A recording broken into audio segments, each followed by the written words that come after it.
കഴിഞ്ഞ ദിവസം ഒരു ചർച്ചയിൽ സംബന്ധിച്ച് സംസാരിക്കവെയാണ് ജലീബ് വികസന പദ്ധതിയായ ഗോൾഡൻ ട്രയാങ്കിളിന്റെ കാര്യദർശിയും പ്രദേശത്തിന്റെ പ്രശ്നങ്ങൾ പഠിക്കാൻ നിയോഗിക്കപ്പെട്ട സർക്കാർ സമിതി അംഗവുമായ നാസർ അൽ ബർഗാഷ് ഇക്കാര്യം വ്യക്തമാക്കിയത്. ജലീബ് അൽ ഷുയൂക്കിൽ താമസിച്ചു വരുന്ന 4.5 ലക്ഷം വിദേശികളിൽ 1,28,000 പേർ അനധികൃത താമസക്കാരാണെന്നാണ് ബർഗാഷിന്റെ കണ്ടെത്തൽ. പ്രദേശത്ത് താമസിച്ചിരുന്ന സ്വദേശികളിൽ പലരും തങ്ങളുടെ വീടുകൾ വിദേശികൾക്ക് വാടകയ്ക്ക് നൽകി മറ്റു പ്രദേശങ്ങളിലേക്ക് മാറുന്ന പ്രവണത വർദ്ധിച്ചതായും അദ്ദേഹം സൂചിപ്പിച്ചു. രാജ്യത്തെ പല സ്വകാര്യ കമ്പനികളും തങ്ങളുടെ ജീവനക്കാർക്ക് താമസയിടം നൽകിയിരിക്കുന്നത് ജലീബ് മേഖലയിലാണ്. കുവൈത്തിലെ കേരളം എന്ന് വിളിക്കപ്പെടുന്ന അബ്ബാസിയയും ധാക്ക സിറ്റി എന്ന അപരനാമത്തിൽ അറിയപ്പെടുന്ന ഹസാവിയും ചേർന്നതാണ് ജലീബ് അൽ ഷുയൂക്ക്.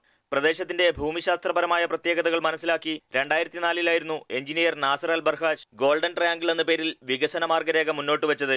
പദ്ധതി ഗുണകരമാണെന്ന് കണ്ട മന്ത്രിസഭ അംഗീകാരം നൽകുകയും കൂടുതൽ പഠനങ്ങൾക്കായി പ്രത്യേക സമിതിയെ നിയോഗിക്കുകയുമായിരുന്നു. വിദേശികളെ അനുയോജ്യമായ പാർപ്പിട കേന്ദ്രങ്ങൾ ഒരുക്കി മാറ്റിപ്പാർപ്പിക്കുന്നതാണ് ഗോൾഡൻ ട്രയാങ്കിൾ പദ്ധതിയുടെ ആദ്യപടി. പദ്ധതിയുടെ ഭാഗമായി ആളുകളെ മാറ്റിപ്പാർപ്പിക്കൽ നടപടി ഉടനുണ്ടാകുമെന്നാണ് റിപ്പോർട്ടുകൾ വ്യക്തമാക്കുന്നത്. Muneer Ahmed, media 1 Kuwait city.